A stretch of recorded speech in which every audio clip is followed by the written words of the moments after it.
ধরে ফেলেছে দেখো क्यों भाग रहा था?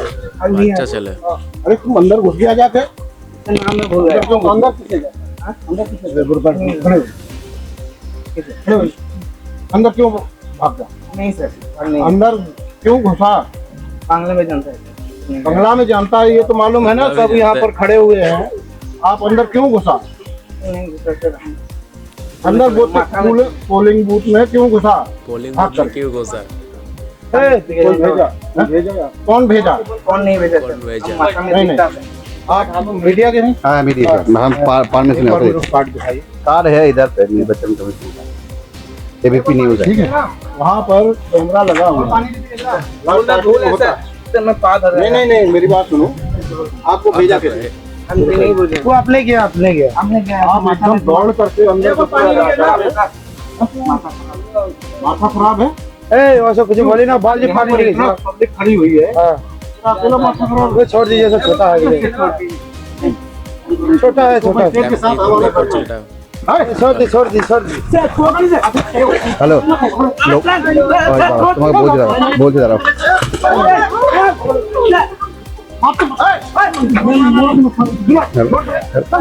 রেগে গেছে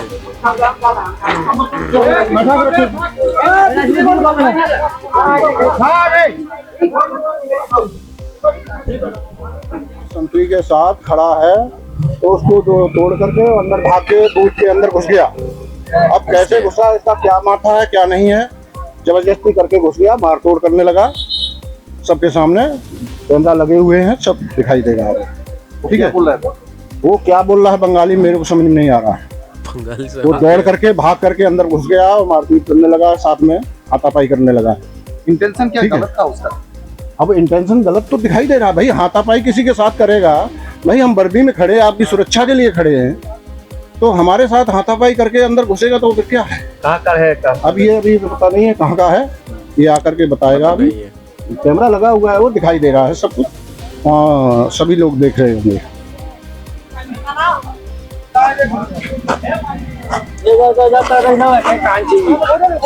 আচ্ছা, আপনারা এতক্ষণ যে ভিডিওটা দেখছিলেন এটা হচ্ছে ইলামবাজারের ঘটনা। ঠিক আছে, ইলামবাজারের ঘটনায় কি হয়েছে, একটি ছেলে সে হঠাৎ করে ঢুকে যায়, মানে সে হঠাৎ করে বুথের মধ্যে ঢুকে যায়, যাওয়ার পরে ইভিএম মেশিনে কী সব কারচুপি, মানে ইভিএম মেশিন নিয়ে হয়তো চাপাচাপি করতে গেছিলো, তো সেই জন্য সেখানে কেন্দ্রীয় বাহিনী ছিল, তো কেন্দ্রীয় বাহিনী জওয়ান ঠিক আছে দেখে মাত্র তাকে ধরে ফেলে। ঠিক আছে, এবং তাকে ধরে ফেলে সঙ্গে সঙ্গে তাকে জিজ্ঞাসা করে এখানে ঢুকেছো কেন। ঠিক আছে, ভালো কথা যে এখানে ঢুকেছে কেন, তো সে তখন কিছু বলে না, মানে हमको छोड़ दीजिए हमको छोड़ दीजिए এরকম বলছে। তো তারপরে তারা জিজ্ঞেস করে, কেন্দ্র বাহিনী ভালো করে জিজ্ঞেস করে যে এখানে তুমি এসেছো কেন, কি দরকারে এসছো সেটা তো বলো। তো ও ভালো করে বলতে পারছে না। ঠিক আছে, একবার বলছে মামি পাপার সঙ্গে এসছি, মামি পাপাকে দেখতে এসছি। ঠিক আছে, তো তারপরে ও কি করে সেটা হঠাৎ করে পালাতে যায়। সব থেকে খারাপ স্টেপ এবং সব থেকে বাজে যে কাজটি করেছে সেটা হচ্ছে সে পালাতে গেছিলো। ঠিক আছে, এই পালিয়ে যাওয়া বা পালিয়ে যাওয়ার প্রচেষ্টা করা এটাই কিন্তু সব থেকে একটা বাজে কাজ আমি মনে করি। কারণ আমরা দেখলাম যেখানে বিএসএফ বা ব্যাটালিয়ন ফোর্স যে কথাটা বলছে, সে বলছে যে ভাই আমরা তো এখানে দাঁড়িয়ে আছি আপনাদের পাহারা দেওয়ার জন্য, মানে আপনাদের সুরক্ষা দেওয়ার জন্য আমরা এখানে দাঁড়িয়ে আছি, তো আমাদেরকে দেখে আপনি পালাবেন কেন, বা আমাদেরকে দেখে অন্য রকমের বিহেভিয়ার করবেন কেন। ঠিক আছে, কারণ আমরা তো নর্মাল মানুষ, সাধারণ মানুষের সুরক্ষা দেওয়ার জন্য আমরা দাঁড়িয়ে আছি এখানে। তো সেই ছেলেটি আমরা রীতিমতো দেখতে পেলাম, সে কেন্দ্রীয় বাহিনীর সঙ্গে তার কিন্তু একটা মানে ধস্তাধস্তি শুরু হয়ে যায়। ঠিক আছে, মানে ও ছাড়াতে চায় আর তারা ওকে ছাড়তে চায় না, তারা ওকে ধরে রেখেছে এবং ধরে রেখে বলে যে ভাই কেন যাবে বা তুমি কেন এসেছো, তুমি হঠাৎ করে বুথের মধ্যে ঢুকে, যেখানে পুলিং হচ্ছে, পুলিং বুথের মধ্যে ঢুকে তুমি কি করতে ঢুকেছিলে বা তুমি এখানে কী চাপাচাপি করতে ঢুকেছিলে। ঠিক আছে, এইটা হচ্ছে মেন ফ্যাক্ট। ছেলেটি বলে না, ছেলেটি না বলায় ঠিক আছে তারা আবার বারবার করে জিজ্ঞাসা করে, তো এই ক্ষেত্রে একটু বেশি সময় কাটে এবং তারপরে বচসা সৃষ্টি হয়। ছেলেটি যখনই পালাতে যায় সঙ্গে সঙ্গে কিন্তু বিএসএফ তাকে ধরে ফেলে এবং একজন তাকে মারতে যাচ্ছিল, তো যাই হোক মারেনি, ভিতরে নিয়ে চলে গেছিল। তারপরে আমরা আবার একটা ভিডিও দেখেছি, এই ভিডিওটা টিএমসির একজন নেতা বলছে যে ও ভিতরে গিয়েছিল বাবা মার সঙ্গে দেখা করতে, কিন্তু আমার তো মনে হয় না যে ওই ছেলেটি কোনো রকমের দরকার ছাড়া বা হয়তো কোনো রকমের ওর মিশন ছাড়া ও ওখানে যাবে না। ভাই নর্মাল মানুষ কেনই যাবে? আপনি একটা কথা ভাবুন যে বুথে ভোট চলছে, ঠিক আছে, ভোট চলার সময় এমনি নর্মাল পাবলিক কি করতে যাবে ওখানে? কি দরকারই বা যাবে? নিশ্চয়ই তার কোনো না কোনো দরকার ছিল, বা নিশ্চয়ই তাকে হয়তো কেউ না কেউ বলেছিল যে কোনো একটা কাজ করতে, বা কোনো একটা কাজের জন্য তাকে পাঠিয়েছিল, সেজন্যই সে ওখানে গিয়েছিল, নাহলে সে কেনই বা যাবে, ঠিক কি না? তো সেজন্য এই বিষয়টা কিন্তু অনেকটা ভিতরে ভাবতে হবে, এবং অনেকটা আমাদের চেষ্টা করতে হবে এইটা বোঝার যে একটা নর্মাল ছেলে, মনে করুন যে একটা 20 বছরের ছেলে কি 18 বছরের ছেলে হঠাৎ করে বুথের মধ্যে ঢুকে যাচ্ছে, মানে হঠাৎ করে পুলিং বুথের মধ্যে ঢুকে যাচ্ছে, যেখানে মানুষ পুল করছে, যেখানে মানুষ ভোট দিচ্ছে, সেই পুলিং বুথের মধ্যে গিয়ে সে সিস্টেমে কিছু করা, বা সিস্টেমটাকে ঘাটা, বা সিস্টেমটাকে নাড়াচাড়া করা, এটা তো খুবই দণ্ডনীয় একটু অপরাধ, অবশ্যই অপরাধ। সঙ্গে সঙ্গে সিআরপিএফ জওয়ান তোকে ধরে নেবেই, এটা তো ভাই স্বাভাবিক, ঠিক আছে? ধরে নেওয়ার পরে তাকে এবার বোঝাতে হবে যে ভাই তুমি কেন এসছো ভিতরে। অনেক মানুষ দাঁড়িয়ে আছে লাইনে, তারা ভাই ভোট দিচ্ছে তাদের মতো, নর্মালি মানুষ যেমন ভোট দেয় সেমন ভোট দিচ্ছে।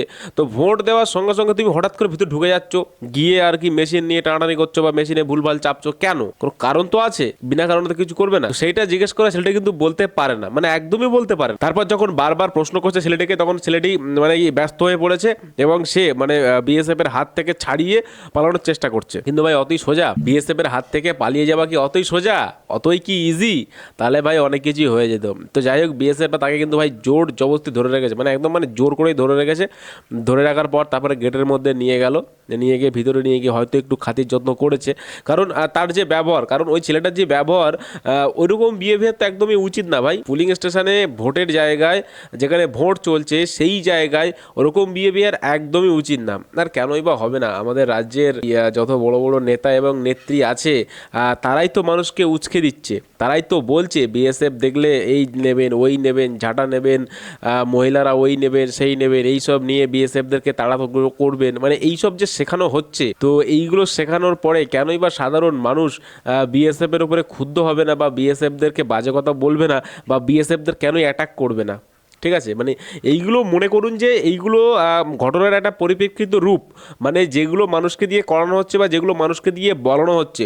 হয়তো আপনার ইচ্ছা নেই, বা হয়তো আপনার ইচ্ছা নেই বাজে কথা বলার, বা হয়তো আপনার ইচ্ছা নেই সেন্ট্রাল ফোর্সকে নিয়ে বাজে কথা বলার, কিন্তু কেউ না কেউ বা কোনো না কোনো মানুষ তাকে তার মাইন্ড ওয়াশ করে, মানে তাকে তার মাইন্ডে ভালোভাবে ম্যানিপুলেট করে ঢুকিয়ে দেওয়া হচ্ছে যে ভাই সেন্ট্রাল ফোর্স খারাপ, আমাদের পশ্চিমবঙ্গের জন্য সেন্ট্রাল ফোর্স খুবই খারাপ। বাংলা, শুধুমাত্র বাংলার জন্য, ঠিক আছে, বাংলা ছাড়া আর কোথাও না, ঠিক আছে, শুধুমাত্র বাংলার জন্যে সেন্ট্রাল ফোর্স খুবই খারাপ এবং বাজে। সেন্ট্রাল ফোর্সকে তোমরা কেউ ভালোবাসবে না, সেন্ট্রাল ফোর্সদেরকে তোমরা কেউ সত্যি কথা বলবে না, এরকম ব্যাপার। আবার এরকমও বলা হচ্ছে তোমরা সেন্ট্রাল ফোর্সদেরকে তাড়াও, সেন্ট্রাল ফোর্সদেরকে তোমরা অ্যাটাক করো। যদি কোনো নেত্রী বা যদি কোনো নেতা এরকম কাজকর্ম করতে বলে বা এইগুলো বলে, তাহলে ভাই আমি এটাই ভাববো তার মাথা ঠিক আছে তো, মানে ঠিকঠাক ডিসিশন সে দিচ্ছে তো নাকি আলটিমেটলি মানুষকে, মানে মানুষকে ম্যানিপুলেট করার অনেক বিষয় আছে, অনেকভাবে ম্যানিপুলেট করা যায়, অনেকভাবেই ভোট বের করা যায়, অনেকভাবে রাজনীতি করা যায়, কিন্তু ভাই সেন্ট্রাল ফোর্সের সঙ্গে তার কারণ কি? সেন্ট্রালে আছে বিজেপি সরকার, বিজেপি সরকারের দ্বারা মানে সেন্ট্রাল ফোর্সগুলো আর কি তারা নিয়মিত কথাবার্তা শোনে, বা বিজেপি গভর্নমেন্ট দ্বারাই তাদেরকে দেখভাল করা হয়, বা বলা যায় যে বিজেপি গভর্নমেন্ট তাদের স্যালারি সব কিছু দেয়। তো সেই জন্যেই মানে সেন্ট্রাল থেকে তাদেরকে ভরণ পোষণ হয়, টাকা পয়সা এবং স্যালারি দেওয়া হয়, সেই জন্যেই তাদেরকে বিজেপির রং লাগিয়ে দেওয়া হচ্ছে। এর আগে আমরা অনেক ভিডিওতে দেখেছি, অনেক জিহাদি এবং অনেক উল্লু বাহিনী এরকম করছে, সেন্ট্রাল ফোর্সকে ডিরেক্ট বিজেপি দালাল বলছে, মানে এই দেখো সব বিজেপির লোক।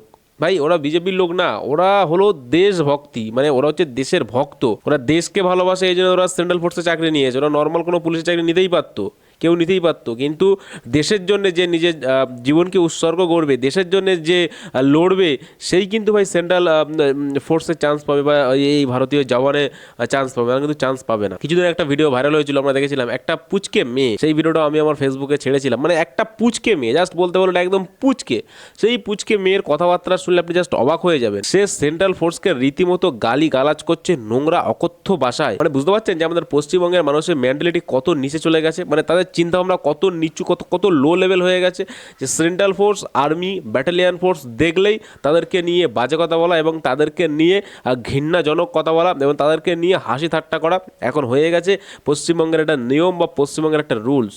তো এইগুলো ভাই বন্ধ হওয়া দরকার, অবশ্যই বন্ধ হওয়া দরকার। আর সেন্ট্রাল ফোর্সে কিন্তু ভাই যেমন ভালো ঠিক তেমনই খারাপ। ওরা যদি কোনো সময় অ্যাকশান তুলে নেয়, মানে হাতে যদি অ্যাকশান তুলে নেয়, যে মনে করে যে আমরা অ্যাকশান করব, তাহলে কিন্তু ভাই খবর আছে, সমস্ত জিহাদি উল্লু বাহিনী এবং আমাদের আমাদের ভারত বিদ্বেষী দেশ বিদ্বেষী যতগুলো মাল আছে, যারা মানে পাকিস্তানকে ভালোবাসে, সেই সব মালগুলোকে আমি বলবো যে ভাই তোরা কিন্তু সাবধান হয়ে যায়, ঠিক আছে? কারণ সেন্ট্রাল ফোর্স যদি একবার জেগে যায়, ওরা যদি মনে করে একবার তোদের ব্যবস্থা করবে, তো 1 সেকেন্ডে ইউজে করে দেবে, ঠিক আছে? তো যাই হোক, আমি আর বেশি কথা বলতে চাই না। অবশ্যই ভিডিওটি শেয়ার করবেন, আর ভিডিওটি ভালো লাগলে অবশ্যই লাইক করবেন, চ্যানেলটি সাবস্ক্রাইব করবেন। দেখাবে একটা পরবর্তী ভিডিওতে। তত সময় ভালো থাকবেন, নিজেদের খেয়াল রাখবেন, বাংলা থাকলে বাংলাকে ভালোবাসবেন, অবশ্যই কিন্তু ভাই সেন্ট্রালকেও ভালোবাসবেন। সেন্ট্রাল মানে হচ্ছে দেশ, আমাদের দেশ, আমাদের দেশকেও ভাই ভালোবাসতে হবে। আর অবশ্যই সবাই মন থেকে বলে যাবেন ভারত মাতা কি জয়।